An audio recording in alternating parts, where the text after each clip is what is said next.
What's up, everybody? Brandon here with Straight Up. Now, before we get into part 2 of the barbershop discussion, we want you to be mindful of the importance of wearing a mask out in public. We know it's uncomfortable, but believe it or not, you are saving a life. This virus has hit our community hard, and scientists are still looking for a vaccine. So wash your hands, practice social distancing, and most importantly, wear a damn mask. with that being said, here is part 2 of Straight Up Dialogue with 6 incredible black men. Okay, we're back into it, and so, like I said, we have a lot of people who are with the police department, and Brandon, your dad's a cop. Elmo, you are an officer, but I just don't know. Like, there's a feeling that I don't know how to describe this feeling, but we know about police brutality. It's been a thing since civil rights and slavery. It's been brutality of the black man has been. It's getting, people are getting fed up about it, basically. And it's been happening all across the nation, and people are seeing it. People all over the world protesting it right now for police brutality. Elmo, I mean, and I could be wrong with the statistic, but I think it was like 87% of all the prison population is African American men.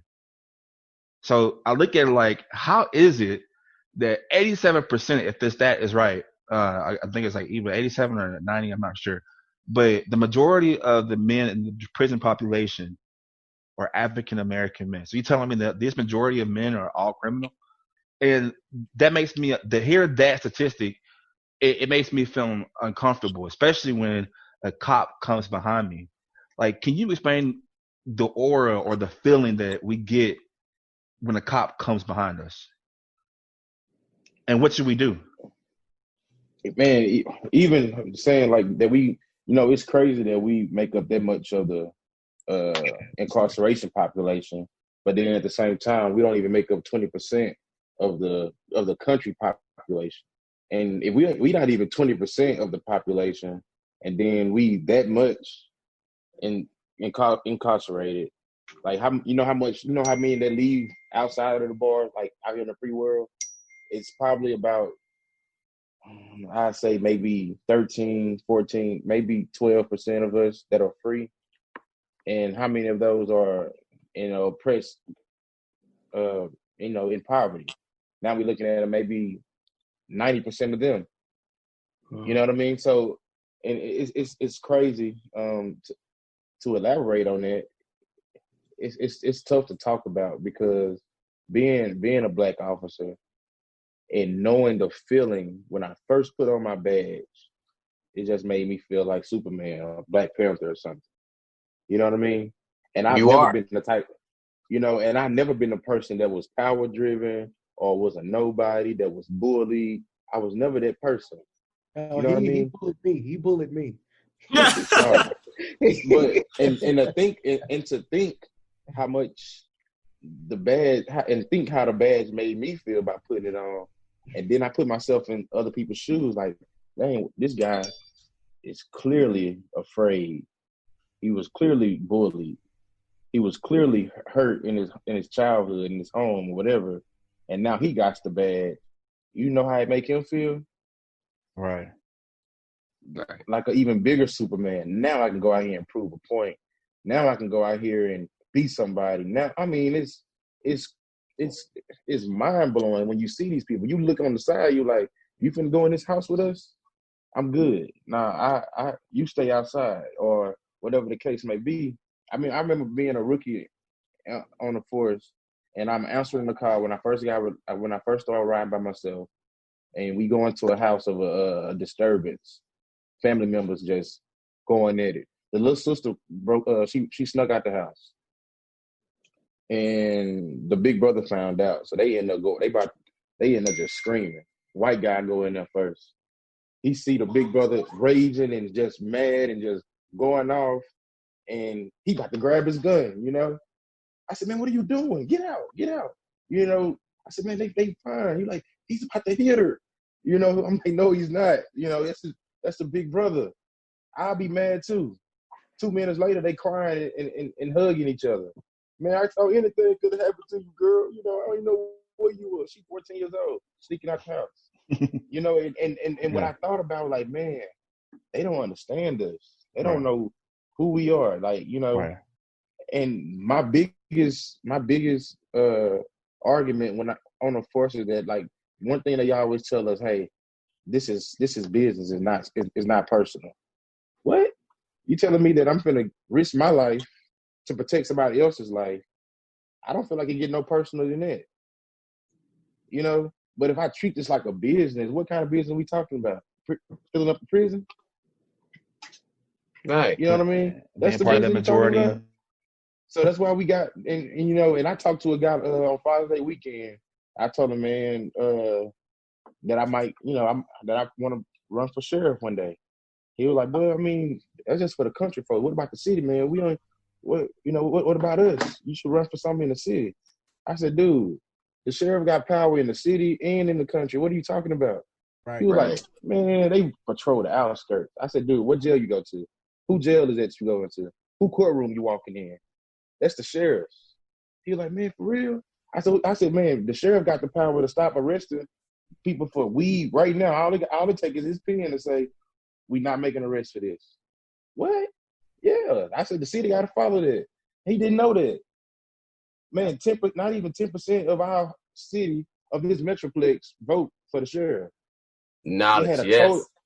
It had a total of 23,000 votes for the sheriff, and he got 16,000 of them.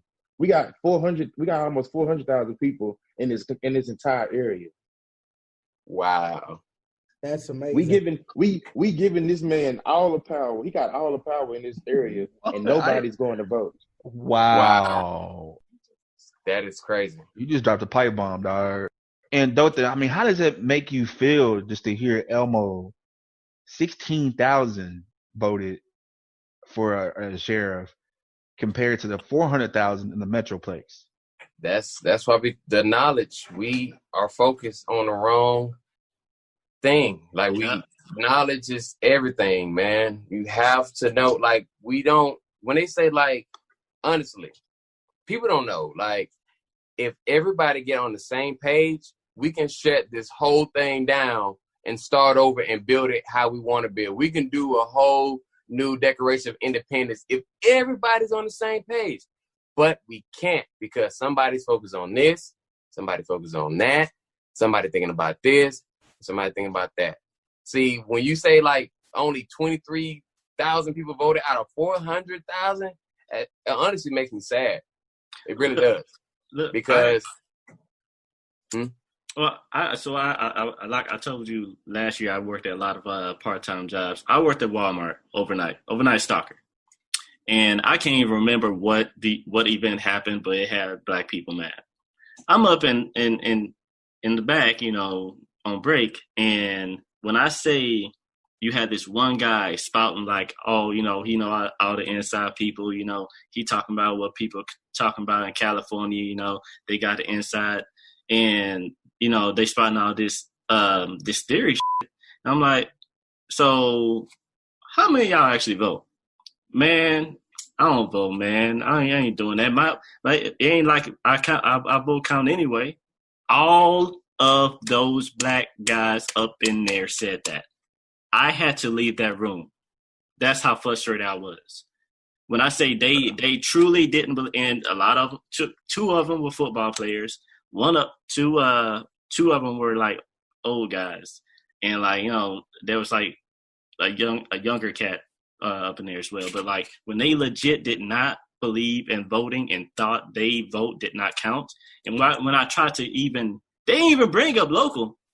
And when you're a businessman, that's you really focus on local. Like, you gotta be local. you gotta focus on local. Yep. But you know, they always talk about, man, these roads suck. Like, bro, first of all, a lot of people damn roads suck, man. First of all, but like, if you really care about certain things, go vote on it. Go vote on it. Go vote on it. And CJ, you worked with the community a lot, especially in lower income neighborhoods, and you do a lot of outreach. And I know you worked with police before. What's some of the things that they've told you and that you can tell the community that we should do that we're doing wrong right now? Like when it comes to engaging with law enforcement officers. I want to do something because I want to bring clarity to the conversation of law enforcement officers and their level of importance in the community. I think there needs to be some clarity, and I want to do this for the sake that if this is public, there's a man out there that if I don't share this information, he's going to ridicule me. I don't know if y'all ever heard of Dr. Marius T. McFarland. He's a physician. Yeah, Dr. Mac is my doc. So I want to clarify something, and I want to, because anytime I hear something and I think clarity needs to be made, I want to do that. So the law enforcement individuals that you have in Caddo Parish, you have the sheriff, you have the city marshal, you have the constables, you have the city police, and you have a fifth one. I'm going to give you a fifth one, and then I'm going to give you a sixth one. You have the district attorney, who is a law enforcement officer as well, but you have a sixth one. Now, the sixth law enforcement officer is actually the most powerful law enforcement officer in all of the parish. Now, Elmo is absolutely right. The sheriff have the authority to make the police department put their guns down. I mean, that's just how powerful the sheriff is, okay? But there's actually an individual more powerful than the Caddo sheriff, and that's the coroner. The coroner is the most powerful law enforcement individual. And the reason why I said I would have to mention Dr. Marius T. McFarland is because Caddo Parish had a historical moment, and I don't think people understood the importance of that historical moment is when Dr. McFarland ran for coroner. A lot of Black people didn't take that position seriously. A lot of Black people didn't know the power of a coroner. And a lot of people didn't know that the coroner's job is to pronounce the dead. And if the coroner found that there was ill will on any law enforcement agency, the coroner can issue a proclamation to tell any law enforcement, including the sheriff, hey, bro, you putting your guns down, and you can't pick your guns up. So I wanna put that out there because I know if he's watching this, he would want us to know that, because he ran and he lost that race. By the way, he lost that race, and not only did he lose that race, he lost the race because we didn't think it was an important election. And I think that people need to know that we need a Black coroner. I'm just throwing that out there. We need one. We need a Black coroner, okay? Yeah. And the reason why we need a Black coroner, because think about all of the victims, the African Americans who were murdered at the hand of the police, and think about how all the pronouncements was never in favor of the victim's family. It was always in favor of the officers who were accused of the killing. So I'm just saying there needs to be a Black coroner, not to create racial bias, but there needs to be a Black coroner who ain't connected with the conservative right wing of America and who can falsify reports, who can do certain things to bodies to cause them to die of other causes by which they really have died from. So I think that is important. But to answer your question, Calvin, about and I believe I didn't talk so much on that issue that I've kind of forgot the question, but I believe basically just like if I'm an African American man or a Black man and I'm driving in my car going down I-20 or driving, and I got and on a previous show we had issues with me and Brandon had an argument. That was not your question. That was not your question. Anyway, but okay. So there was community policing in the area called Broadmoor. They have the Broadmoor neighborhood watch, whatever. And Brandon and just for instance, has a brand new car, but it's cold outside. I'm wearing a hoodie outside. A cop pulls me over. What should I do? Well, first, let me just say I'm actually currently working with the mayor of Shreveport right now on adding some elements to police training because I think that I don't know if you all saw the comment of Brent Mason that was very public. This was a guy who worked at the academy, Yes. Mm-hmm. and this was a guy who told us how he was training officers, and he basically was training officers to make appropriate what happened to George Floyd as a mistake when we know that wasn't a mistake. Right. So I think that one of the things that I'm working, and this is, to kind of get into the answer to your question, is I'm working with the mayor on race relation engagement. And what I mean by that is that I think that you get all kind of people signing up to be police, and you have all kind of people signing up to be police with different motives. When a racist person sign up to be police, they may see that as a legal opportunity to kill a black man. I'm just being honest about that. Yeah.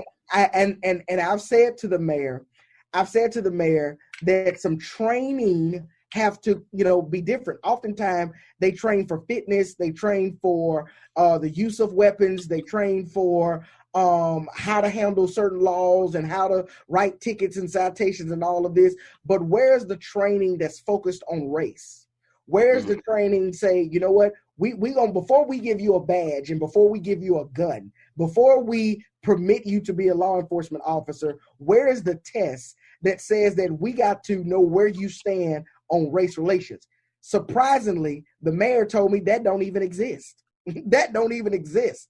And so my thing is that that needs to be a conversation. And so I'm working through this organization called Community 365, which we are putting together to have conversations to where it's a part of police officers training, and even those police officers that are on the force to go back through this training to where we can bring the victims of these families, like Tommy McLaughlin family, like Anthony Child's family, like all of these families who suffer. The guy, I can't think of his name, who was shot and killed 17 years ago, but bringing these families there to let them explain the trauma that the police department have put on those families, for them to test, for them to have knowledge of that.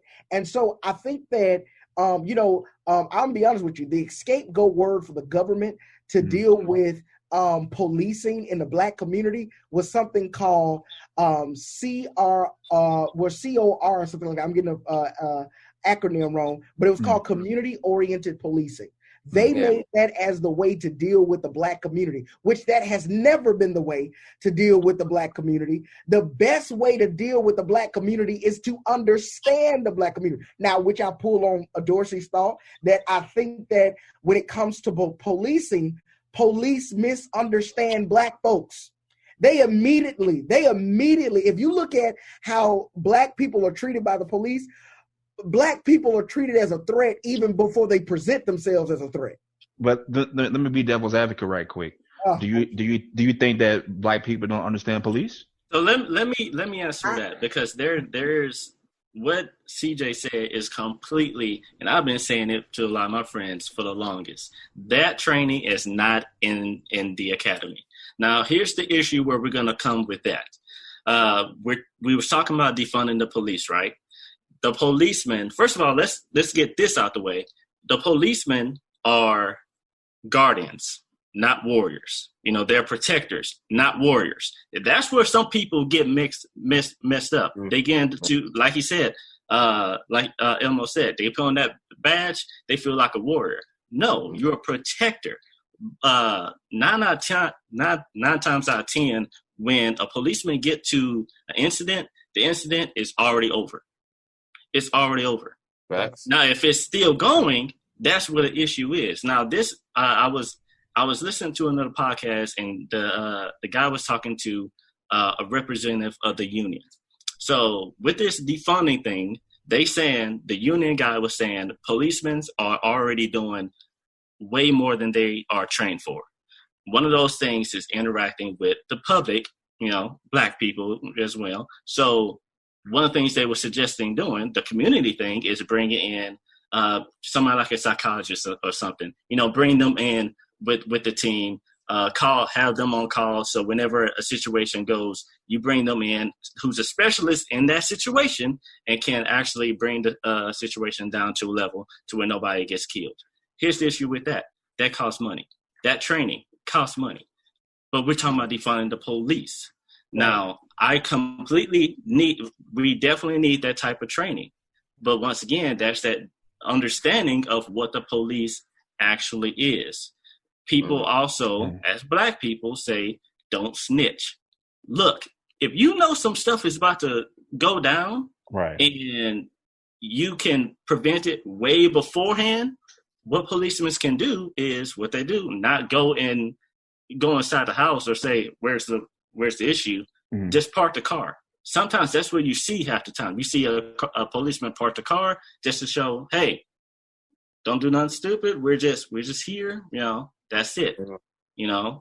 So like that kind of goes into a little bit of your answer and kind of bounces what CJ was talking about. And I say, instead of, I actually offer a solution to, or something alternative to defunding the police.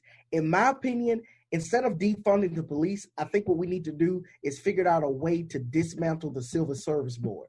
And the reason why I feel that we need to figure out a way to dismantle the Civil Service Board is because there are hidden laws that protect police officers. Yes. I mean, police officers can commit certain crimes and never really suffer the ultimate penalty for those crimes because of the hidden laws that are protected a police officer due to the Civil Service Board. Police officers are actually more protected under the law than all of us. Yep. I mean, I'm just saying, Trump made a joke about shooting somebody on 1600 Pennsylvania Avenue. I mean, a police officer can do it and be protected by some laws. A police officer can go through a whole trial, be found guilty, and because of certain civil service laws, there are some back laws that can actually give them limited time sentence, no time sentence, or even finding a way to not hold them accountable for that particular crime.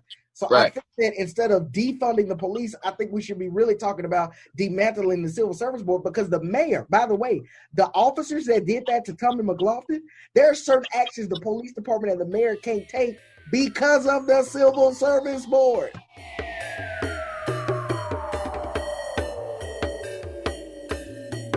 Tranquility Base here. The Eagle has landed.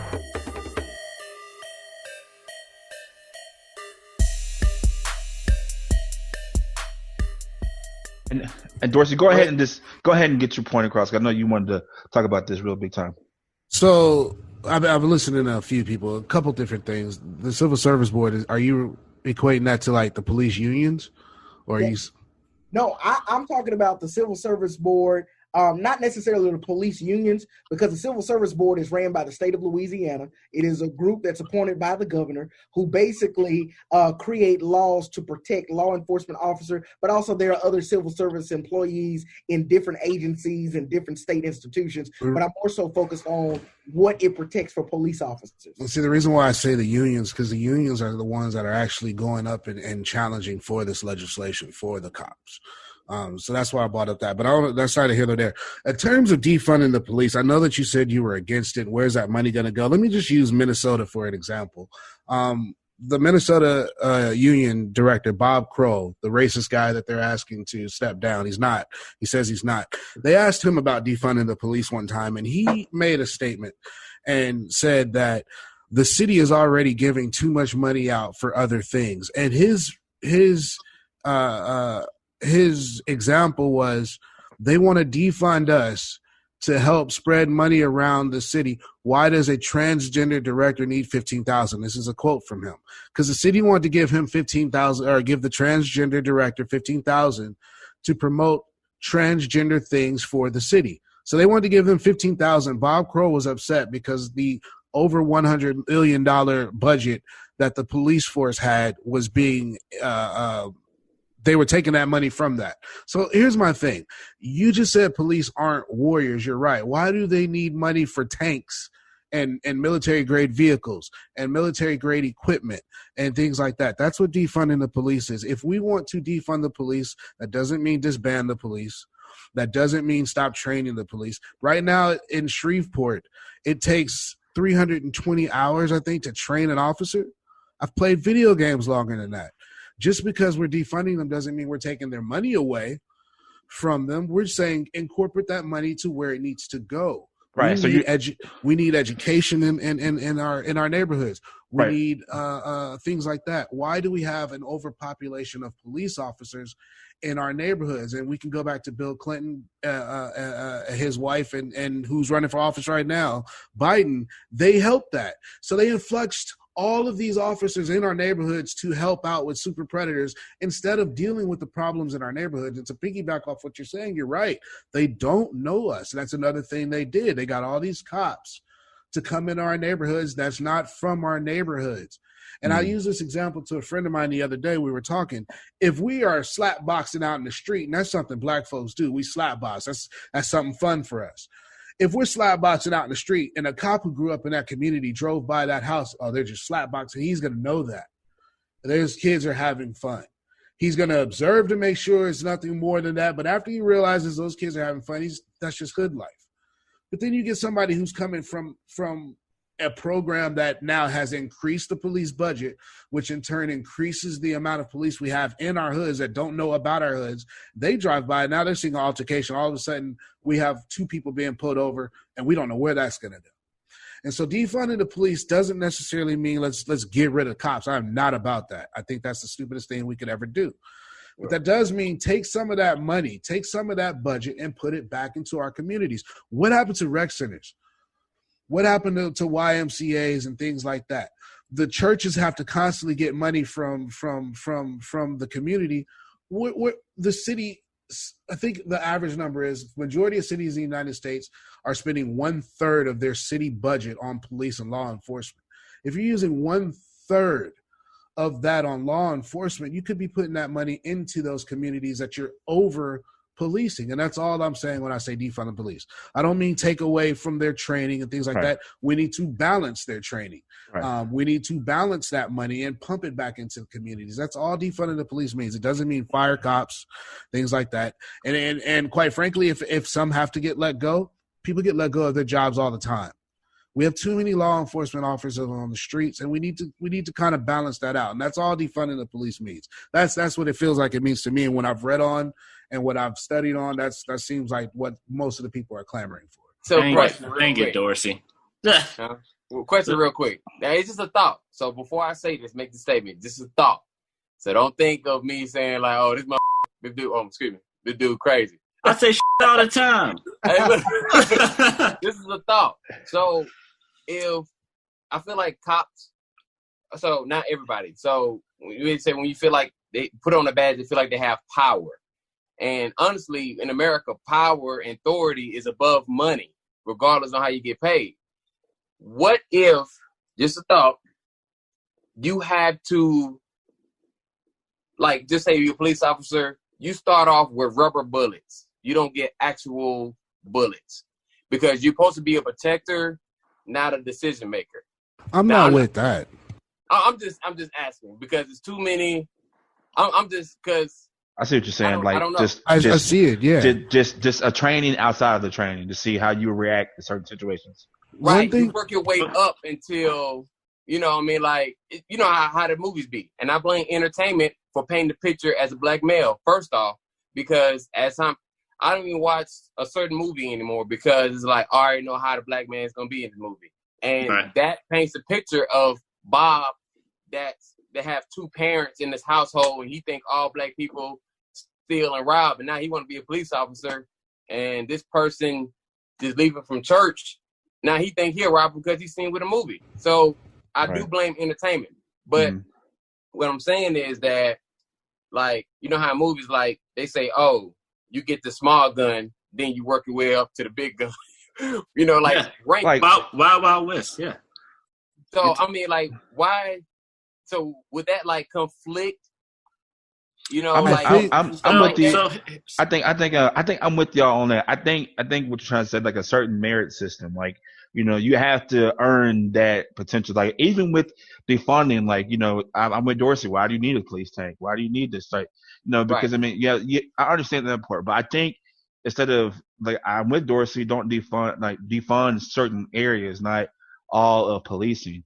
I think that if an officer goes at maybe 1 or 2 years, like on additional top of their raise they would get annually, like if that officer has no complaints, No written reports at all against them, that they should be rewarded with an extra funding. But like I said, I would say maybe 2 or 3 years without any kind of negativity going on their record, and that should be rewarded with a person of merit. But at the same time, I'm also agreeing that don't totally defund the whole police, but just take some area of what they're getting paid to. That's all it means. But my thing is that like Elmo said, there a lot of people that want to be cops because there's no money into it. So and it's difficult. Some people.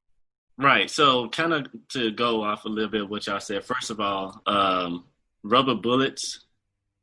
I get what you're saying, but like it's just too dangerous out here. I agree. But the issue where even a taser is, in some states, a taser is considered a deadly weapon. Mm-hmm. So based off that, one of the guy that got killed in at Wendy's, they said Rayshard Brooks. Right. So because he aimed a taser at the police officer, he could say my life was threatened, because in that state, a taser is considered a deadly weapon. So even having different weapons, can be tricky. Once again, it goes back to voting. Speaking of voting, Dorsey, you talked about changing the rules of unions. You actually can go to the court or wherever your state do it, and you can actually vote to decide, hey, these are our demands of where we think some of the money could go to instead of the police force. That is one of the things. That's one of the things Black Lives Matter actually fight for. They did not a terroristic group at all. No. And yeah, but that is the core, one of the core reasons for Black Lives Matter, is to actually fight justice just like that and get people together to, vote, get money to where it needs to be. Now, defunding the police means it has a different definition everywhere you look, depending on where you live. So that's why it's also tricky. Minneapolis is a messed up place. Yeah, so they have to disband. So that's why, like, a lot of what they're having to do is like they really do have to tear that system down to rebuild it to where it can actually support the area. I think Brandon offers a better perspective that I can kind of open my mind up to as it relates to defunding the police. I think he's absolutely right when it's based off of what we would call in radio the market. It's based off a particular place, because again, I still stand adamantly against defunding the police in Shreveport. I do too. That's different. I get what you're saying there. I think, and I think that brings clarity to the situation, because if you're dealing with a racial police department that racism comes from the top all the way down, then the only way that you can clean it out is to take all of their toys away, to take everything away from that particular police department. So I do see where that defunding mechanism could work in changing the culture of the police department. And that's what they mean, though. That's what they mean. I like how you put it that way too. The culture is a big thing, because that kind of lets people know what you're saying. It doesn't mean we want to change police, but their culture is pretty bad right now. So I like how you put that. And Dorsey, there was something else you said that I found pretty interesting. You said we're overpopulated with police. Yeah, that is wrong. Shreveport does not have enough policemen on the street.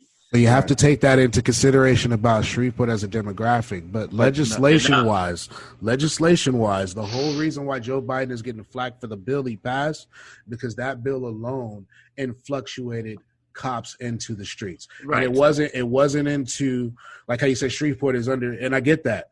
That's for Shreveport. But it wasn't a matter of it influctuated cops into all areas. And it was only our areas. Right. So that pumped cops into our areas. But walk with me here, though. We don't have enough cops in our area, so that's automatically an issue. They don't get paid enough.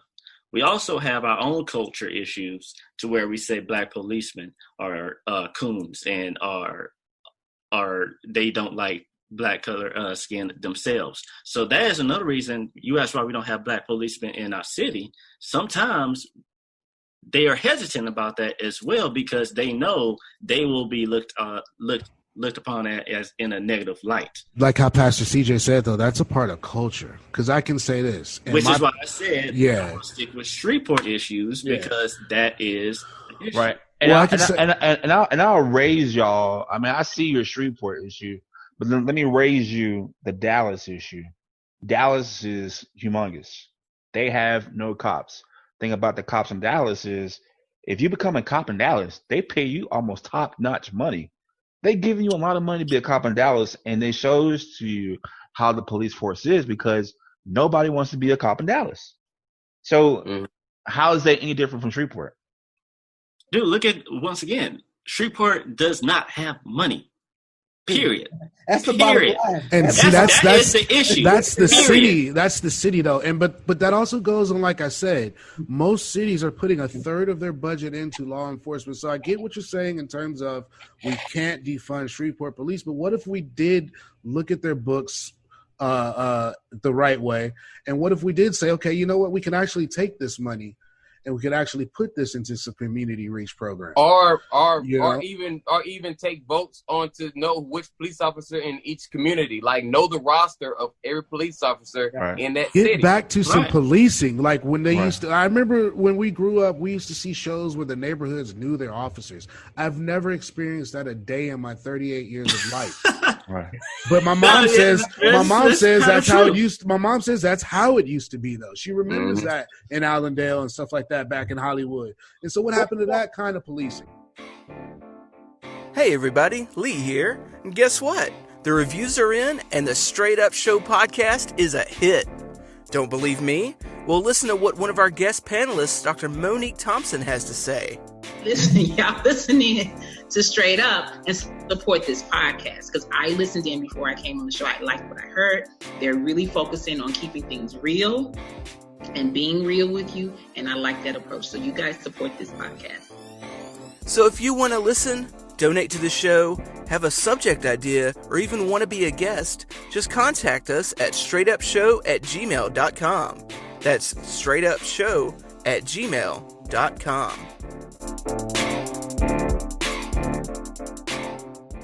I think the reason why we don't know the police officers in our neighborhoods is because half of the police officers that are policing neighborhoods don't live in them.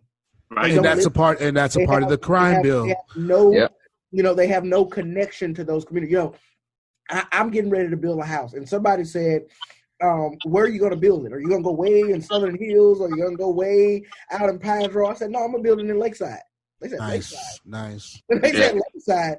And I'm like, because I think that the only way we can really bring Black empowerment to our community is that build our community. Honest, as Black people, we don't even live in the communities we fight for. Right. We don't bring our businesses. I told them I want to build my business. I want to build my house. I want to raise my children. I want to pastor my church. I want to do everything in the hood that I was raised in. We're going to have to talk, Pastor CJ, because everything in the hood that I was raised in. Yeah. I know you're not for it, but everything you're saying is literally why people are saying let's defund. Because if we do that, we can then put money into loans for home ownership back into our communities. I would love to buy a house in the hood. To be honest with you, whenever I'm in the hood, I just feel you feel that certain homeness that you feel accepted. Exactly. So I would love to be able to open up a new business, but the problem is we're not getting those specific business loans for our communities. But a lot of that money goes to police force, and that's all that is. And I don't want to keep hanging on that. I just want to throw that out there. Another thing I want to jump off of what Dother was saying, I don't think we should do things like that because Brandon's right. It's too dangerous, and I refuse to let a cop go out there in this type of world. I wouldn't want the cop to go out there not knowing that they can have every aspect they can to protect themselves. What I do want to say, though, instead of doing that, What if we were to say, okay, all law enforcement needs either a 2-year or a 4-year degree in criminal justice? Because what that does is not only does it increases their knowledge of the law system, but when you get these guys that's coming right out of high school that were bullied, they're going to have to think twice. Now they can't just immediately be a cop, put the badge on, and be a hero. You actually got to go study for that. So, we do that. Well, Dorsey, I don't mean to interrupt you, but this is my question to you. Yeah. When you say defunding the police, and again, like I said, I see the perspective in different cities, but in Shreveport, I'm totally it's getting good. Come on, guys. I'm totally against it. So when you say defunding the police, okay, you spoke of your example was basically, the police have tankers, they have military grade weapons. There's a lot of money that we can siphon, right? So really, the underlining thought of defunding the police is demilitarizing the police. No, that's because that's completely different. But well, let me ask you this question: how do the police protect themselves from military grade weapons that are on the streets that people use to commit crimes? How do the police that? So I'm not saying military grade weapons, because the only military grade weapons they have on the streets are the same ones the police have, and those are like AR-15s and rifles like that. But Nobody has running around with tanks. So what'd you say? What if people are running around with tanks, even though it's not going to happen. It's not a reality at all. I think inventory should be based upon policing history in the community. I want to bring the SWAT was created. You know why the SWAT was created, and to have that specific job. That was their job. Yeah. And now we have police officers doing the job of SWAT, and that's a problem. Right. I want to. There's three shows right now that you can watch. And Brandon, I know you feeling some type of way. Your dad, yeah, I see it. You have a little bit more of an ingrained idea of what's going on because you experienced it your whole life. But from the outside, like I got swatted, y'all. I got swatted in December. And ever since then, I've just had this completely different opinion about law enforcement. And people pause right quick. If you can just tell people what swatting means, because some people don't know what that means. So swatted is I've had someone unlawfully, unjustly call law enforcement on me, the SWAT team specifically, and they weaponized that to come to my house. I guess that's the easiest way I could use it, in a negative manner. And I literally got swatted. 5 Shreveport sheriffs showed up.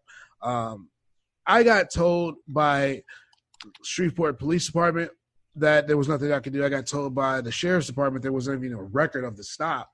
And then I got told by a lawyer that unfortunately I'm just a black man in the South and I just have to deal with it. This was in December, y'all. Okay. Quick question: were you playing Call of Duty or something when this happened? Dude, I was at work. Oh, okay. I work from home. I'm sitting at so the story is I'm working from home. I'm sitting at my desk. Right. And a homeboy of mine, is a white guy, he's coming over. He's supposed to be coming over. We're hanging out. I'm thinking it's him. I'm working from home. You got to be silent. My dog is going crazy. So I'm like cussing out the window. Like, dude, like I'm about to be off here soon. Chill the F out. And next thing you know, it's banging on my windows and everything like that. Yeah, I go to my door and it's 5 sheriffs. Is your name this, that, and the third? And I asked them if they had a warrant, and they bowed up on me on that. And I'm nervous. Come in my house. There was nothing here, so I wasn't nervous. I should have never done that, but I did anyway. And there was nothing for them to find. But they said that they had information that there was a meth lab in my house. Get out of town, bro. Yeah, exactly, dude. That's exactly the look I gave them.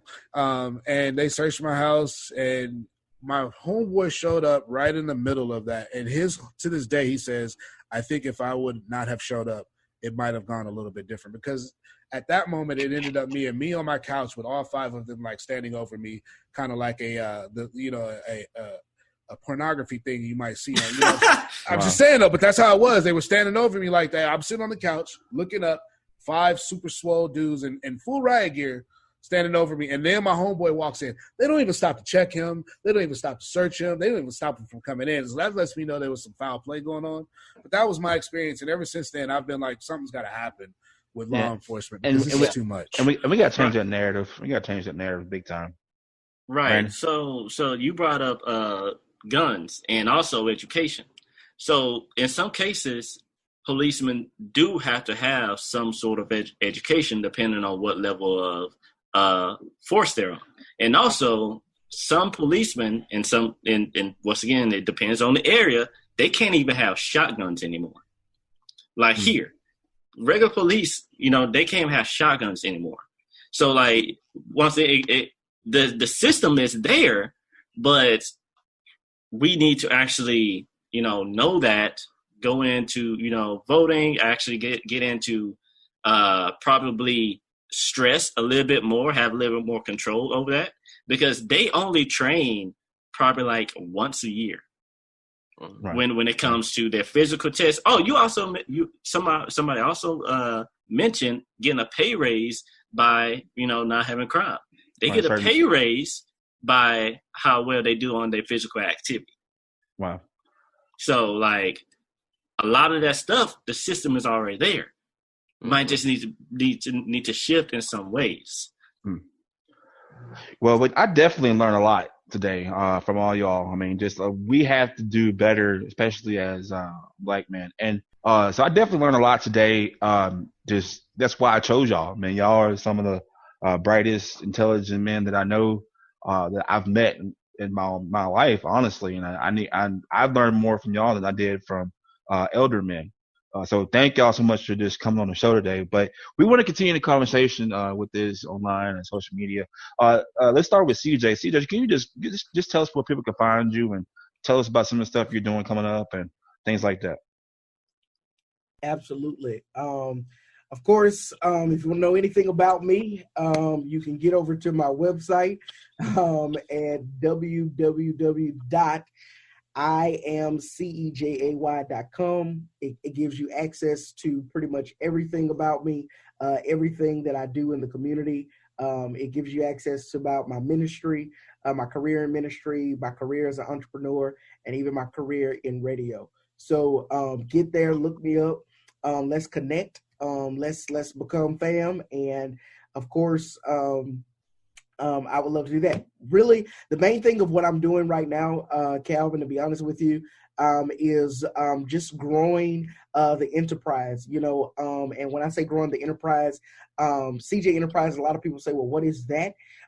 We own 3 businesses. I have a tax office that I own. I have multiple locations of the tax office, and also I own a commercial cleaning business, and also we work in media heavily, through the radio. And so by the grace of God, we've been able to employ 30 individuals.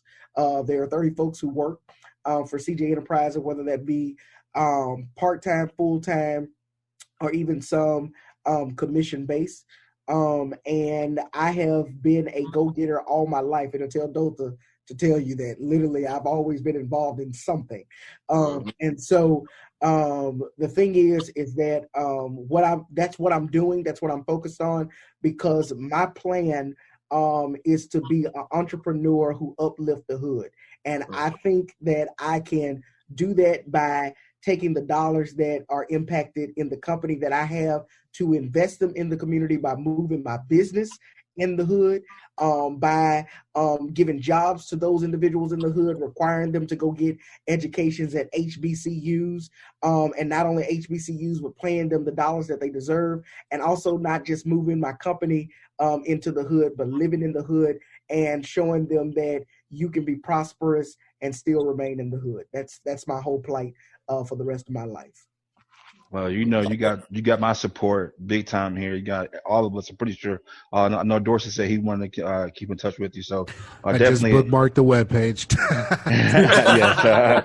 So just like that. So definitely, CJ, thank you so much for coming on the show. And Dorsey, to tell us how people can find you and talk to you if they want to. Man, you can find me at Zero Prime Gaming or Zero Prime 99 on Facebook. I'm actually going to be starting up a podcast soon. It's called I'm Just Saying. I'm going to be tackling a whole bunch of different things. But that's in the works right now. But you can find me at Zero Prime 99. That's on Facebook. That's my gaming page. As of right now, like I said, I do content creation and streaming here lately. So that's pretty much where I've been at. And thank you, Dorsey, for telling us all that. And I'm pretty sure people will try to keep in touch with you too. And definitely the Mr. Hollywood. I'm just playing, but no, my good friend Dotha, my brother, Dothan, how can people, just if you can, just how people can talk to you and find you and kind of see what you're doing? My Instagram is The Real Dother, DA, the word real, and Dother, like other with a D in front of it. You can stay with me on that page and Facebook, Dother Sykes IV. Of course, I'm always, I do mostly behind the scenes now, try to pitch stuff and break the stereotype of us in the Hollywood. So I'm slowly changing that, working on a comic book, which is a lot of people don't know. Y'all first to know. Nice. I'm about to say, you doing what now? Bro, that's dope.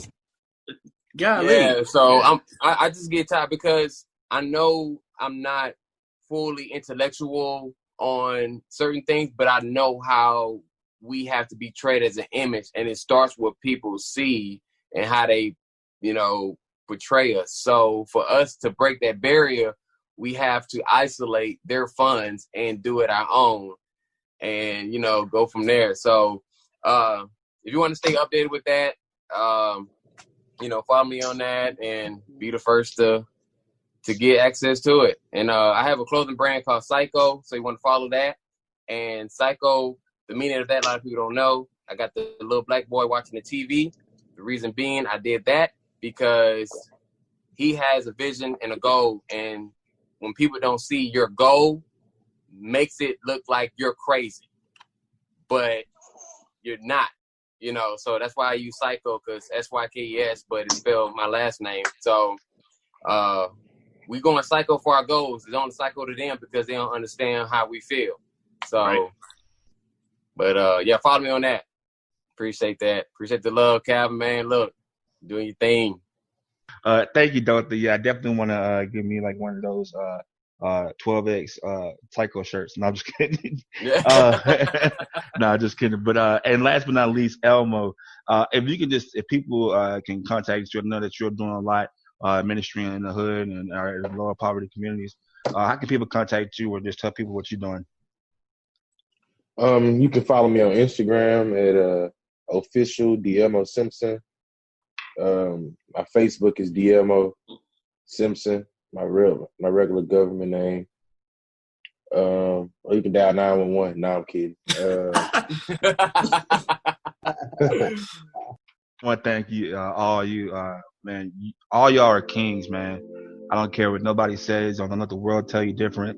All y'all are kings, and if you're listening right now, and if we inspired you anyway, let it be known that I'm pretty sure that they'll take y'all's voice and listen to you.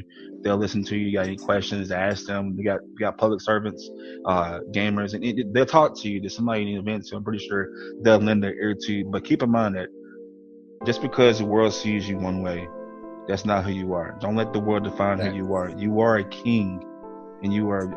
And I'm gonna say this, it might sound bad, but you are a beautiful Black king, and nobody can tear you down but yourself. And don't let yourself tear you down. You are powerful. Don't forget that. Thank you all for joining the show.